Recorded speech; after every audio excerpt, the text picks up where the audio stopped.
Mipaabot sa iyang simpatya si Cebu City Mayor Raymond Alvin Garcia ngadto sa pamilyang Sandoval kansang 4 anyos nga bata ang namatay human madat-og sa release nga nakaali diha sa Pasil Fishport sa Barangay Suba. Tungod sa insidente, gimando ni Mayor Garcia ang usa ka makuting investigasyon aron masayran kung kinsa ang angayang manubag sa hitabo.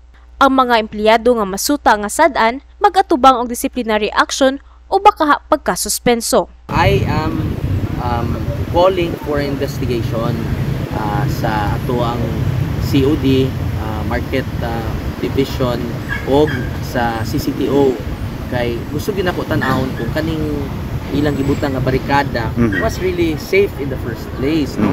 Nga maayo pagkatao. Makita gyud nato nga naadyoy negligence on the part of the employees, naadyoy mga empleyado ani nga makakuha gyud og either disciplinary actions, even suspension or even atong ipabalhin ba og lain o regular o pabalhin ba nato og laing departamento. So ako ay very serious about that kay dili man gud nila limang nahitabo ba. Kipahibaw sab ni Mayor Garcia nga nabalik na ngadto sa tag-iya ang e-bike nga gi-impound sa Cebu City Transportation Office nga gigamit sa paghatod sa bata ngadto sa Tambalanan. I already ordered nga na kuan man to, no, na impound man to. Wa na gi-release na sa tagtungod. So okay na to siya ang e-bike, na release na siya.